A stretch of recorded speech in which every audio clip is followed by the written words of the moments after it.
नमस्कार साथियों, स्वागत है आप सभी का सेलेस क्लासेस के इस यूट्यूब प्लेटफॉर्म पर। तो यूपी टेट आप सभी का जुलाई में प्रस्तावित है और आपके एग्जाम की तैयारी के लिए कुछ हम चुनिंदा टॉपिक लेकर के आते हैं। 10 मिनट का सेशन आपके लिए उपलब्ध करवाते हैं जो कि एग्जाम की दृष्टि से काफ़ी हेल्पफुल हो सकता है आपके लिए। आज का जो टॉपिक हमने रखा है वो बाल विकास में आनुवांशिक और न्यूरो डेवलपमेंटल जो सिंड्रोम होते हैं, वहाँ से एक सवाल पूछा जाता है। सिंड्रोम से संबंधित सवाल आता है, चाहे वो यूपी टेट का एग्ज़ाम हो, चाहे वो आपका सीटेट का एग्ज़ाम हो, वहाँ से सवाल निकलने की संभावना बनी रहती है। जितने भी प्रकार के सिंड्रोम हैं, उन सभी प्रकार के सिंड्रोम के विषय में इस सेशन में आप सभी को जानकारी मिल जाएगी। कृपया वीडियो को पूरा देखिएगा, चैनल पर नए जुड़िएगा तो सब्सक्राइब कर लीजिएगा, वीडियो को लाइक ज़रूर करिएगा। सिंड्रोम क्या है? सबसे पहले हम इसके विषय में चर्चा कर लेते हैं, सिंड्रोम किसे कहते हैं?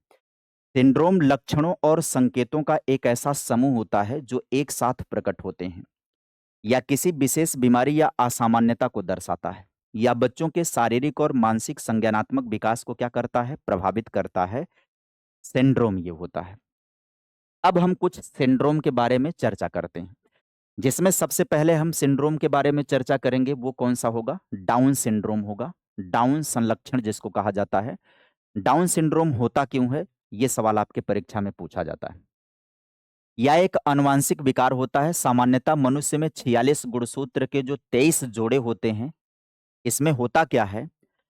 इसमें ट्राइसोमी बन जाती है। क्या बन जाती है? ट्राइसोमी बन जाती है 21 का। मतलब डाउन सिंड्रोम वाले बच्चों में 21वें गुणसूत्र की एक अतिरिक्त कॉपी आ जाती है।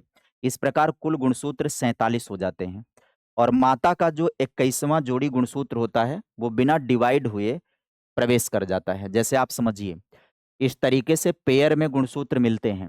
एक एक माता की तरफ से, एक पिता की तरफ से आया, तो एक पेयर बन गया। तो ये एक पेयर हो गया, ये दूसरा पेयर, ये तीसरा पेयर, चौथा, 5वां, 6वां, 7वां, 8वां, 9वां, 10वां, 11, 12, 13, 14, 15, 16, 17, 18, 19, 20। 20 पेयर देखिएगा बना अलग-अलग से। 21वां जोड़ी जो है, 21वां पेयर जो बनना था, उसमें क्या था कि एक माता से और एक पिता से आता, लेकिन माता का दोनों आ जाता है और पिता का एक आता है। तो 21वें वाले में ट्राइसोमी बन जाती है। ट्राइसोमी 21 कहा जाता है। 22वां जोड़ी हो गया और 23वां जोड़ी हो गया। 23वां जोड़ी जो होता है वो सेक्स क्रोमोसोम के नाम से जाना जाता है। वही डिटर्मिनेशन करता है किसका? सेक्स का, कि लड़का होगा कि लड़की होगा। फिलहाल यहाँ पर मैटर किसका है? 21वें गुणसूत्र का है, जहाँ पर ट्राइसोमी बन गई। तो इस प्रकार कुल 46 के बजाय कितने हो जाएँगे? 47 गुणसूत्र हो जाएँगे। इसी को डाउन सिंड्रोम कहा जाता है। डाउन सिंड्रोम के लक्षण क्या होते हैं?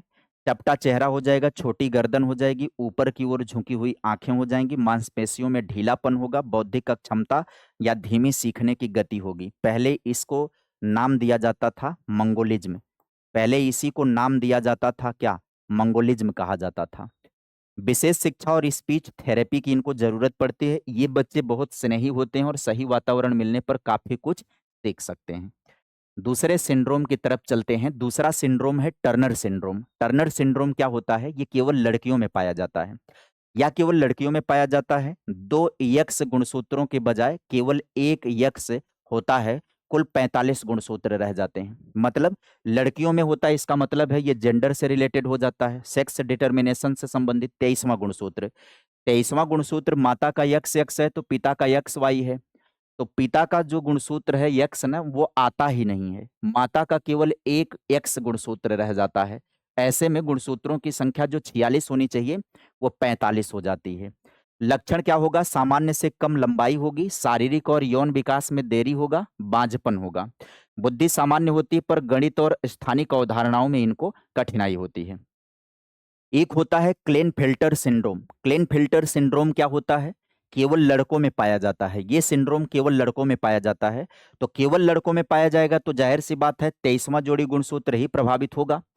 या केवल लड़कों में होता है, लड़कों में एक अतिरिक्त एक्स गुणसूत्र आ जाता है। एक्स वाई के बजाय डबल एक्स वाई हो जाता है। वैसे आप समझिए, माता का एक्स एक्स है, पिता का एक्स वाई है।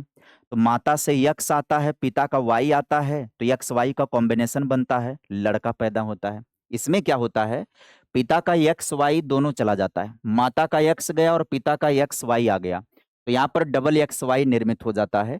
शारीरिक विकास अलग होता है, कम मांसपेशियों का विकास होता है, भाषा और बोलने में देरी होती है, डिसलेक्सिया की प्रॉब्लम हो सकती है, ध्यान केंद्रित करने में समस्या होती है। आगे आप समझिए, एक होता है एस्पर्जर सिंड्रोम। एस्पर्जर सिंड्रोम होता क्या है? यह ऑटिज्म स्पेक्ट्रम डिसऑर्डर का ही हल्का रूप है। यह एक न्यूरो डेवलपमेंटल डिसऑर्डर होता है, मस्तिष्क का विकास संबंधी विकार होता है। बुद्धि सामान्य या अधिक होती है, भाषा का विकास ठीक होता है, लेकिन सामाजिक संपर्क में बहुत कठिनाई होती है। ये जल्दी समझ में नहीं आते हैं ये बच्चे कि इस तरीके की विकार से ये पीड़ित हैं। किसी एक विषय के प्रति अत्यधिक जुनूनी होते हैं, जैसे डायनासोर या ट्रेन। किसी के भी बारे में जानना, पढ़ना, समझना, उसके प्रति ये बड़े जुनूनी होते हैं। एक होता है टॉरेट सिंड्रोम। टॉरेट सिंड्रोम क्या होता है? या तंत्रिका का विकार होता है, यानी नर्वस सिस्टम से जुड़ा एक विकार होता है।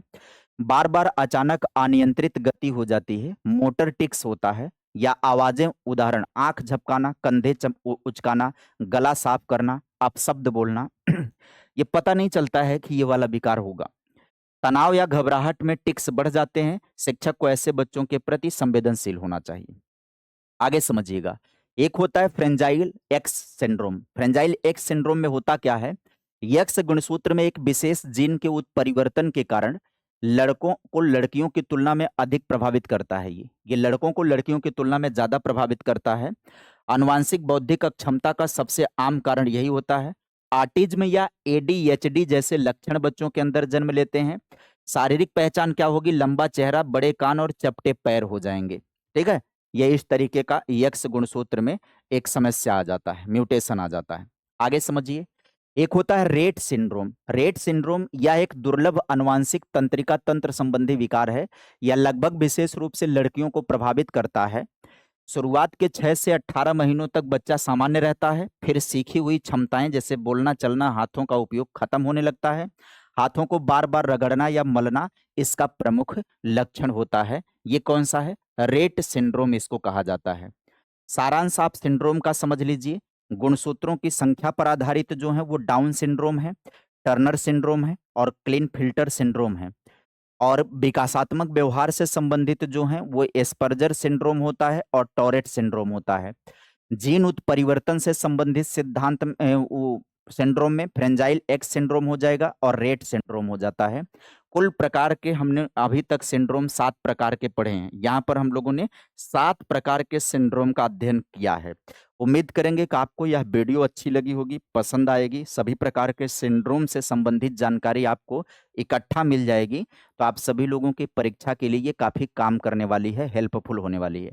वीडियो कैसी लगी आप कमेंट बॉक्स में लिख करके अपनी राय, अपनी टिप्पणी जरूर दिया करिए, क्योंकि आपकी सकारात्मक टिप्पणी हमारे लिए पुनर्बलन का काम करेगी। आज के लिए साथियों मिलते हैं अगली कड़ी में हम सभी लोग नए टॉपिक के साथ। Bye bye, take care, thank you.